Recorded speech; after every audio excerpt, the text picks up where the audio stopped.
What's up, guys? Welcome to your 195th Android tutorial for the new boss. What we're going to do in this tutorial is just add that jar, add those resources that we downloaded in the last tutorial. So again, we can add ads to our application and just get things going, add in the permissions that we're going to need to produce the ads, and we actually obviously we're going to have access to the internet and also the network state, so we can keep track of the clicks and all that good stuff. But if you guys don't like watching videos, this is probably the worst time to tell you this, since it's basically at the end of the series. But if you would rather like reading, you can click this link here, and this is basically what we're going to go through is all this stuff.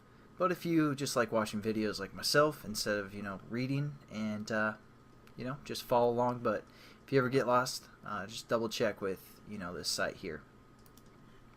But again, we downloaded, at least I downloaded the SDK through Eclipse, so all we have to do is access that and add that jar to our project. So we're going to right click on the new boss and package that, or whatever package you guys are adding AdMob to, and we're going to go down to properties.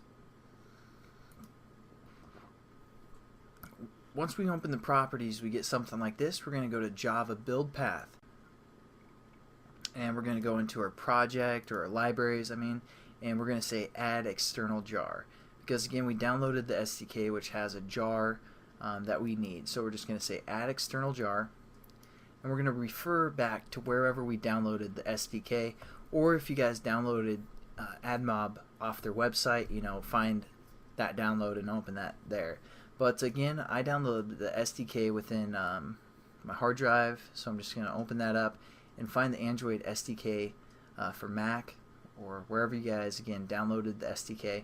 We're going to go to Extras, and then we're going to go to the Google tab, or the Google folder, and we have AdMob's Ads SDK right here. We're going to open that up, and here's our jar that we want to look for. So we're just going to add this jar to our application again, so we can use the methods and all the great stuff it has to offer. So we're just going to click that and hit open, and now as you can see, it added it to our project. We're just going to hit OK, and over here we have this new reference libraries that we have our AdMob SDK located within, and we have all these classes that we can use now, all this new great stuff. So there we go. We've added our jar to our application. Now all we need to do is add the permissions. So we're going to go into the manifest, and we already have the internet, but just to emphasize, you guys need the internet one. So if you don't have an internet application and you haven't been following this project exactly, make sure you add the permission for the internet. And I'm just going to go down to the permissions tab as well. As you can see, the internet's there as also. But what we're going to do is we're going to say add, and we're going to say uses permission, and then we're going to go down and we're going to find access network state.